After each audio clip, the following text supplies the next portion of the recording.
Meu nome é João Marcos, eu estou aqui para continuar com vocês essa parte de linguística. Hoje a gente vai ver um pouco de intertextualidade. Vocês, se começaram a ver literatura e história geral, já me viram por aí. Eu dei a primeira aula sobre gêneros textuais e sobre pré-história. E vamos continuar junto nessa estrada, alcançando o Enem, alcançando as coisas que a gente precisa ter em mente quando a gente for realizar essa prova, ok? Hoje, vamos ficar um pouquinho na intertextualidade e a gente vai começar a ver isso agora. Bom, pessoal, então, vamos lá começar a conversar mais sobre intertextualidade, ok? Sempre que a gente fala em intertextualidade, a gente fala em relação entre textos, entre, né? Quando a gente fala em internacional, entre nações, relações internacionais, relações entre nações diferentes, ok? Quando a gente está falando em intertextualidade, a gente está falando de uma relação entre textos diferentes. E textos podem ser diferentes coisas, né? Num primeiro momento, a gente pensa nas relações entre textos. A primeira coisa que vem à nossa mente é o nosso repertório. É a partir do nosso repertório que a gente vai estabelecer essas relações. E quando a gente fala em repertório, a gente fala em vivências na sua cultura, seja a cultura do seu ambiente, a cultura onde você está inserido, ou então a cultura no sentido letrado da coisa. Então, textos que você leu, músicas que você ouviu, filmes que você viu, livros, mais uma vez, que você leu, conversas que você teve, ok? O seu conhecimento, seja o conhecimento via experiência, o conhecimento empírico, seu conhecimento de vida, do seu ambiente, da sua família, das coisas que você faz, como o conhecimento, mais uma vez, mais sistematizado que a gente tem, por exemplo, aqui, com essas aulas, fazendo uma revisão dos conteúdos para a prova de vocês do Enem e também das suas percepções pessoais a respeito de tudo, ok? E aí, mais uma vez, quando a gente fala em diferentes textos, a gente está falando em textos escritos, com palavras, com imagens, textos verbais, diferentes tipos de linguagens, a gente também tem as linguagens artísticas aí, e isso também volta, se você já viu a primeira aula de história geral e a primeira aula de literatura, onde a gente coloca aquela relação estreita entre linguagem e cognição para a formação da cultura e, por seu turno, a cultura como tendo uma parte não artística, mas uma parte artística também, a gente tem toda essa união no nosso repertório e nos diferentes textos, nas diferentes linguagens, ok? Se quando a gente fala em discurso, a gente fala no campo das ideias, que na parte política pode ser traduzido pela moral, pela ética, a gente está falando em intertextualidade no plano material mesmo. Então, são as próprias, a materialização do discurso, uma música, uma imagem, um cartoon, uma charge, uma poesia, um romance, uma crônica, um texto jornalístico, uma dissertação, ok? E essa relação ou essas relações entre essas diferentes textualidades, entre esses diferentes textos, é que forma a intertextualidade. A partir de um texto, nós formulamos um novo texto. E aí, por isso é que o repertório ele é muito necessário. O seu repertório pessoal, mas também o repertório que acompanha os textos. Então, por exemplo, se hoje nós lermos um texto falando sobre amor, se for o seu primeiro texto que você vai ler na vida sobre amor, você vai fazer algumas relações, correto? Com suas experiências, com aquilo que você já ouviu e viveu. Isso já é uma relação intertextual, grosso modo, né? De maneira geral. Agora, se você já leu outros escritores, você começa na sua cabeça a fazer relações, a fazer conexões. Você começa a formular uma nova visão, um novo texto sobre o amor, talvez escrito, a partir desse texto que você leu em relação com suas vivências e com outros textos que você já viu, ok? Então você acaba se renovando, reformulando, formulando um outro texto com uma visão diferente, complementar, aí eu não sei, mas nesse caso que a gente está falando, sobre o amor. E a intertextualidade é a base para o pensamento crítico.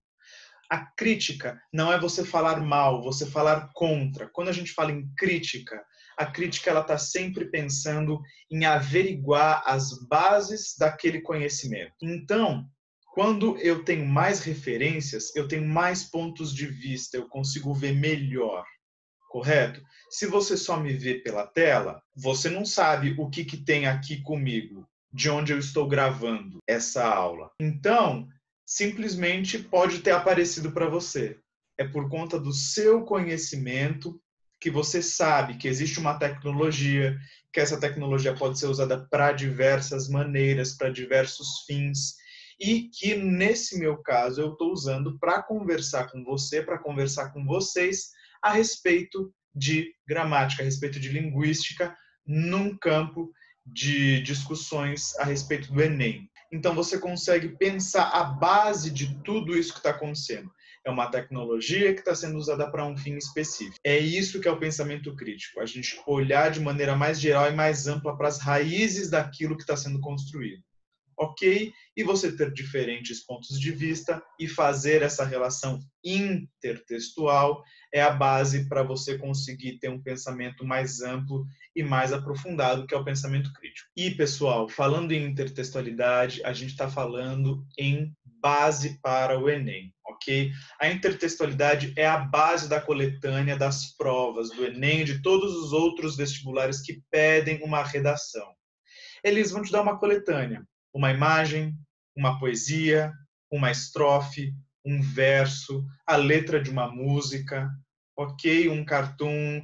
Infelizmente, a gente ainda não consegue trabalhar com música, né? A música, o som, eu digo, não a poesia. Mas são essas várias linguagens e você tem que fazer uma relação entre esses textos a partir do tema que é dado, para que fazendo essa relação com o tema e os textos que te são dados, você construa um novo texto.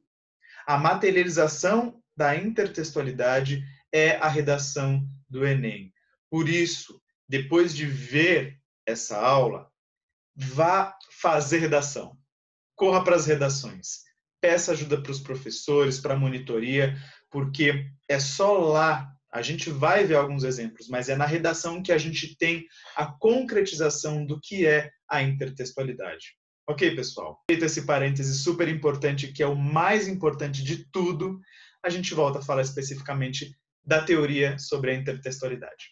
Vamos lá? Então, a intertextualidade é um pouco daquilo que eu falei. Ela é a materialização num texto escrito da interdiscursividade. Eu tenho um ponto de vista, o texto tem um segundo ponto de vista, a música que eu ouvi tem um terceiro ponto de vista. Eu vou escrever a partir de todas essas relações. Intertextualidade significam os recursos da língua, né? A interdiscursividade está no plano do pensamento, a intertextualidade é a materialização disso num texto, numa dissertação, numa poesia, numa música, num quadro. Existem diversas maneiras de fazer intertextualidade, seja citando o texto expressamente ou não, ou apenas com a relação entre a materialidade dos textos. E aqui, pessoal, quando a gente fala de uma maneira geral em intertextualidade, mais uma vez, nós estamos falando nessa relação geral. Essas coisas que apareceram aí para vocês, paródia, paráfrase, epígrafe, alusão, estilística, crossover e temática, são especificidades da intertextualidade, correto? Porque a intertextualidade, ela é o texto escrito. E geralmente quando a gente fala em intertextualidade, a gente fala na relação entre textos. Mas algumas provas, que não as provas do Enem, porque as provas do Enem falam de linguagem, pedem especificidades e nomenclaturas específicas, que eu vou explicar um pouquinho agora. Então, a paródia é a relação que você estabelece com um texto ou com mais textos, onde você vai fazer uma reformulação daquilo, correto? Com uma outra intenção. A paráfrase, você vai recolocar a mesma coisa com as suas palavras. Então, por exemplo, a frase eu te amo. Uma explicação de eu te amo com as minhas palavras poderia ser: essa pessoa gosta muito de você. Eu disse a mesma coisa com palavras diferentes, paráfrase. Epígrafe é uma citação objetiva Ou seja, eu cito uma frase específica de um autor específico. E essa epígrafe ela vem no início do texto, e é a partir dela que vai se estabelecer a relação com todo o resto do texto. Ok? A alusão é justamente, ela pode ser direta ou indireta, explícita ou implícita, a uma outra questão. Na estilística, eu faço uma intertextualidade mais geral.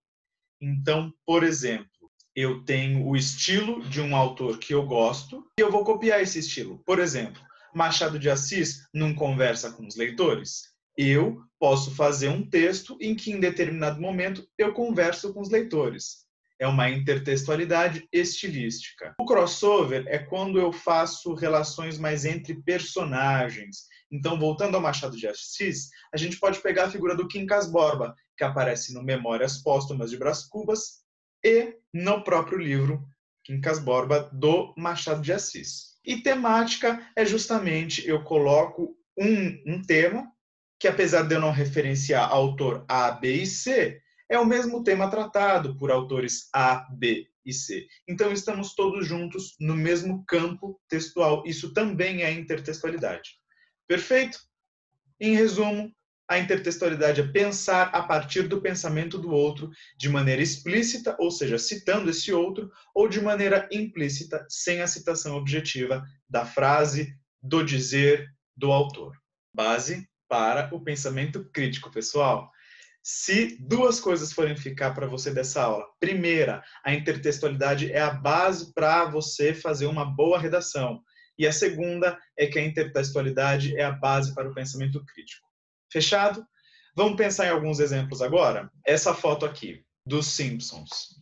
Ela remete a quê? A foto dos Beatles. Perfeito? Na Inglaterra. É uma intertextualidade. Olha só.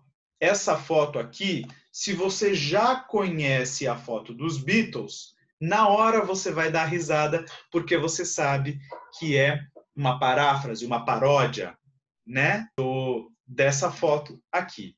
E aí, mais uma vez, entra a importância do repertório. Você só vai entender relações intertextuais se você tiver esses outros textos na sua cabeça, no seu repertório, na sua vivência. Quem não viu essa figura nunca na vida não vai saber que aqui se trata de uma relação intertextual. Ok? E eu quero trazer um texto escrito agora para vocês, que muitos professores usam para exemplificar, que é o poema Sampa, a música Sampa, do Caetano Veloso.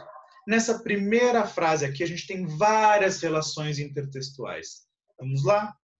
Alguma coisa acontece no meu coração que só quando cruza a Ipiranga e a Avenida São João é que quando eu cheguei por aqui, eu nada entendi da dura poesia concreta de tuas esquinas, da deselegância discreta de tuas meninas. Tem várias relações aqui, ok?